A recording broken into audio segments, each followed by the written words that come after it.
Hey folks, if you don't know me, which is most likely 95% of you, my name is Máté. Just a quick info about me. I'm a father of three. I have various animals in my household. 18 years of engineering background. I lived 10 years in Ireland, which explains the weird accent I have.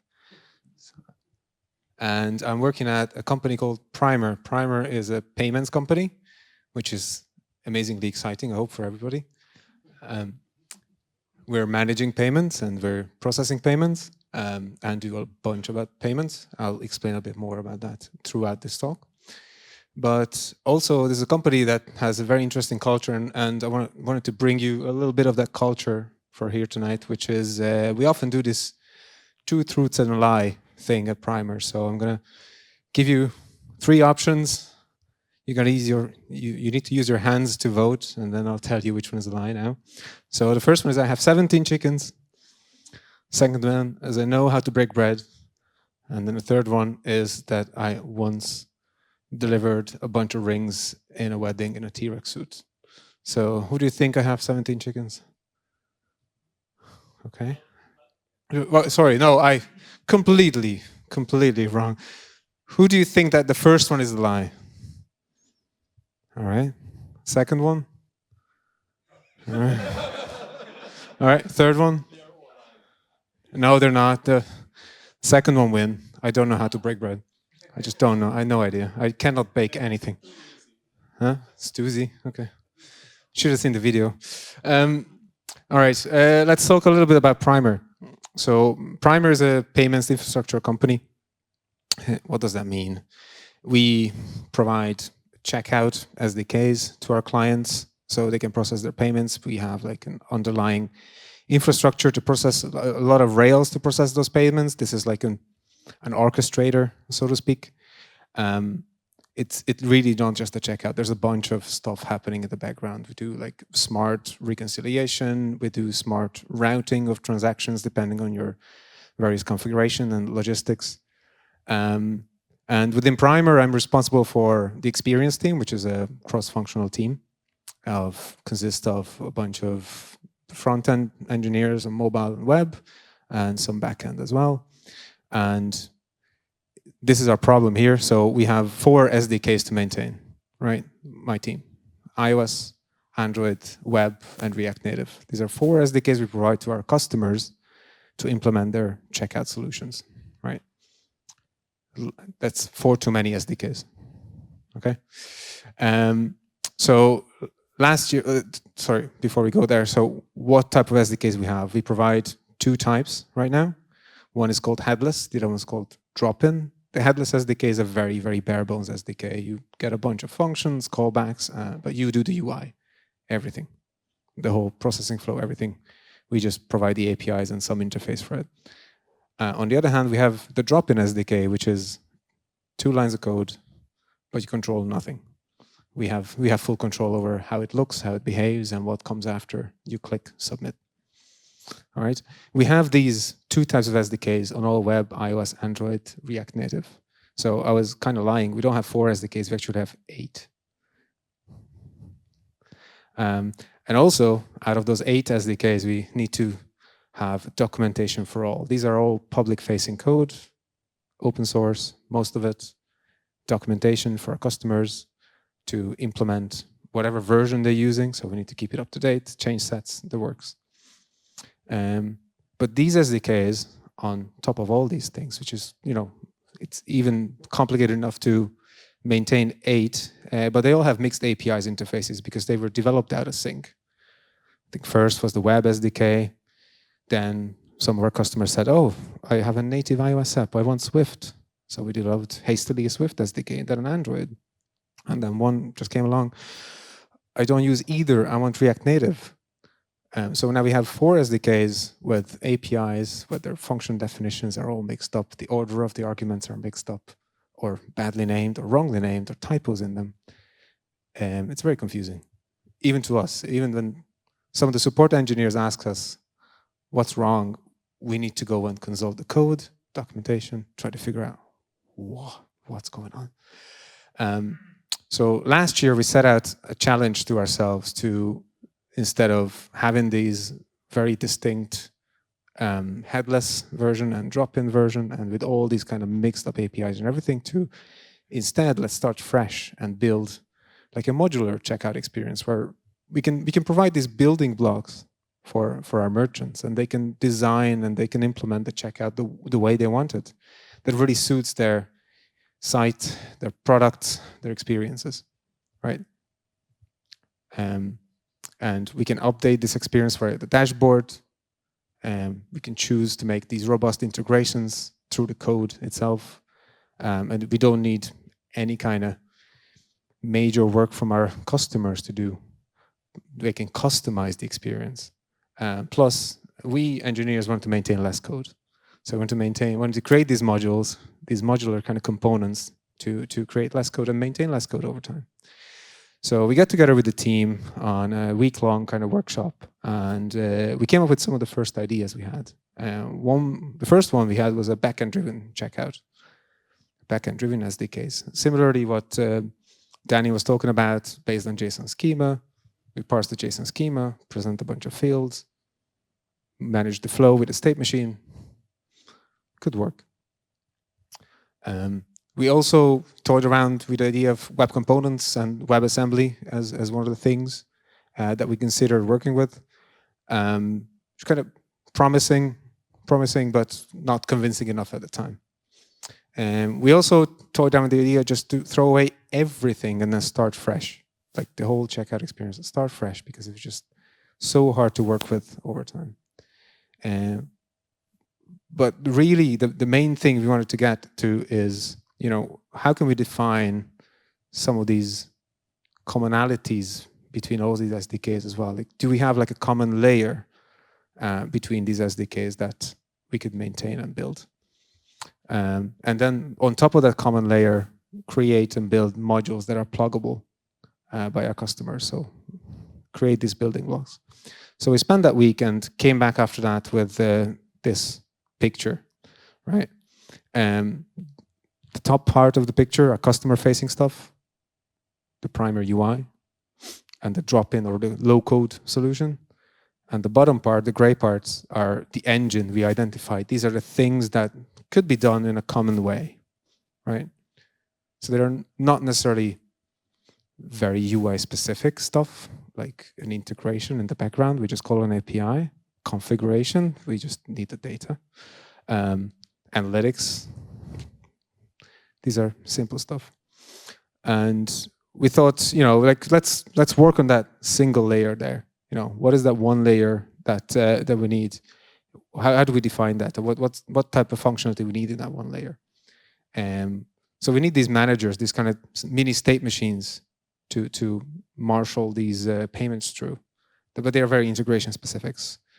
3DS, hopefully this is not a Chinese for any of you now, but 3DS challenges are a thing and we need to handle it in various countries in different ways. Logging, analytics, these are very simple bare bones stuff that we can just chuck it into a common thing and we don't need to implement something super simple like 4 times. Networking, equally so. So we gone back to the same picture and drawn a big circle to say, okay, can we do this in a single code base here? And then everything else on top of that could be native or stay in the same SDK, and we just replace that engine part. And if you remember, the first ideas I just talked about, we really went double down on that common layer, preferably with a common language between the SDKs. So we started to shop around to see what's available. What are the technologies that are available? And one of the technologies that we found was something called Kotlin Multiplatform, or short KMP. And we thought, let's take a look. Maybe this is a solution. So we started to research what is Kotlin Multiplatform. So it is started off as an open source thing and then got picked up by JetBrains. It's supported by JetBrains, so it must be good. Built on Kotlin. It's technology that's been around, Java-based, solid, should be fine. Supports all the platform-specific APIs and connectors. So I can build something in Kotlin and it transforms into iOS. It even has like a JavaScript alternative as well, which is great. And it has this mentality or that mantra to say, share what makes sense and stay native where needed. So we wanted to stay with that remit. Just to give you a very, very quick example or simple one, which is an HTTP call, just to show what type of duplication or triplication we're fighting here. So this is a Kotlin Multiplatform example code just to make an HTTP call using simple whatever and an authorization header. So like you can see that the equivalent to Kotlin is a little bit more, but relatable.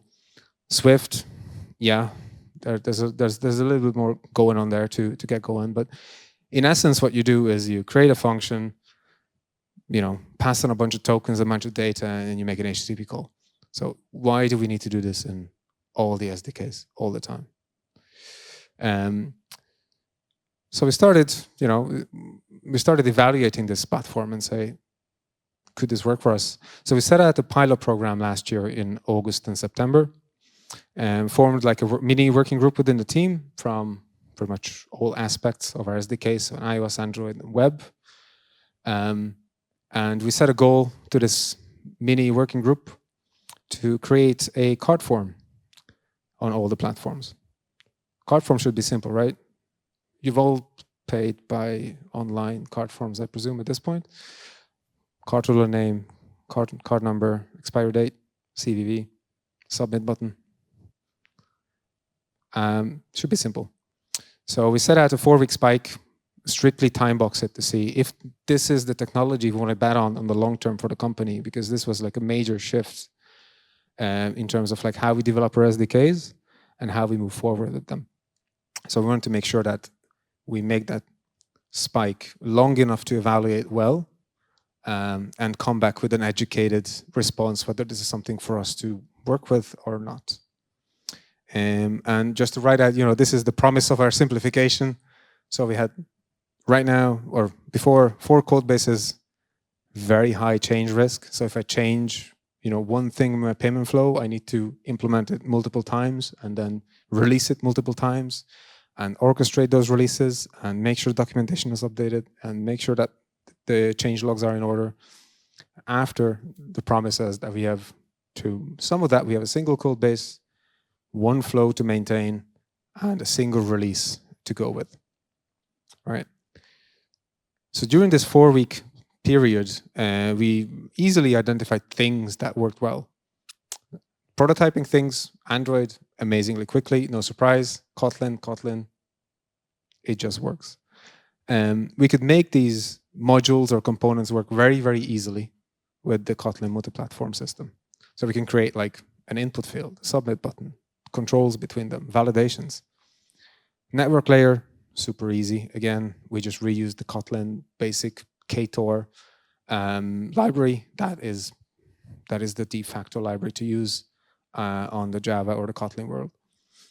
And we could really prove that we could use a simple layout, a single layout definition to the card form from a simple place instead of 4.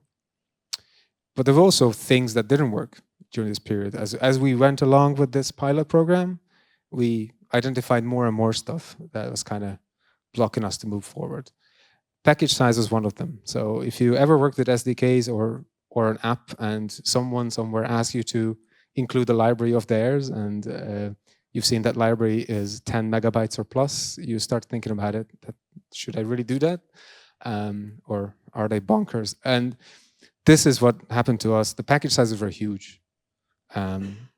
Give you an example, JavaScript package size, initial build time was about over 1.5 meg, maybe 2 megs. I cannot ask anyone to include 2 megabytes of JavaScript to their website for me for a checkout. Yeah. We also realized that it's amazing, like it works well for mobile applications, but doesn't really have the same level of maturity on JavaScript. So mobile apps, we could make things work on iOS relatively okay, but once we got to the JavaScript world, it became more and more problematic to work with. And it really what kind of got to it at the very end is that we realized that Kotlin Multiplatform as a framework works really, really well for packaged applications, meaning like you want to build just an application itself, but not like an SDK that you ask someone else to include in their application. For the applications, great. Very, very cumbersome to make work in SDKs. And we ended up, fighting a bunch of workarounds, time-consuming workarounds in the end.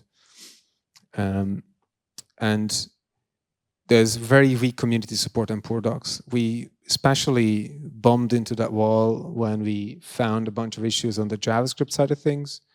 It wasn't easy to find help, not even on Reddit.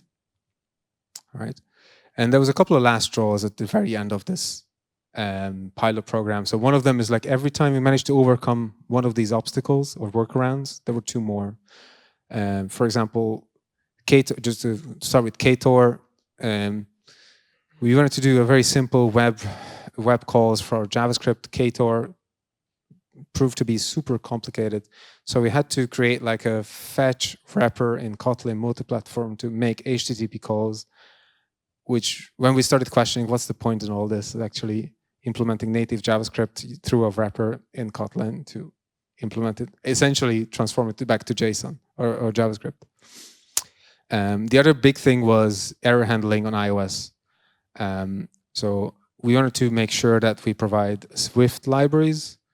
Kotlin Multiplatform provided a Swift SDK, Swift-based SDK, but every time it raised an error, it still used NS error, which is the Objective-C way of handling errors. So it's very, very confusing. And after working with this framework, and going through documentation and trying to find the community, we realized that there's no clear roadmap for the framework itself when it comes to JavaScript support. There was just promises on different kind of boards, but not real plans to follow up on. And last but not least, one of the last things was debugging. So once we included this built or compiled SDK, we lost the sense of seeing inside it if something goes wrong. One of the key things for us at Primer is to make sure that we know what's going on. If something goes wrong, we want to know what's going wrong. We essentially got a black box in the end of these SDK compilations, and we couldn't debug anything in our example apps or when we asked someone to include their SDKs. And simulator support was very, very hard on the iOS side as well. Again, Kotlin Multiplatform, so Android Studio worked out of the box. The minute we tried to do anything with an iOS simulator, it just became a very, very bad chore. So we thought, okay, that's fine. We tried this. We call it a day. But now let's go back and to the initial ideas, and maybe there's a different path we can take there. We went back to our initial kind of things or definitions, what we wanted to achieve. What we wanted to achieve is, stay customer focused, of building something modular that the customers would like to use and would be able to use.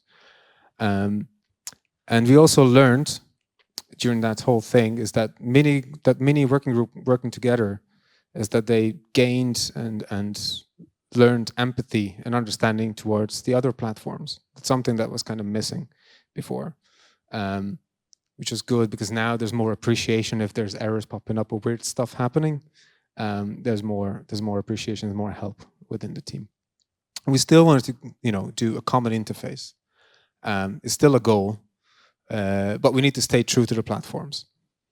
So instead of actually building the same, a single code base and use it everywhere, we went back and said, okay, let's define the APIs well and then implement those APIs on the individual platforms going forward. So what happened then?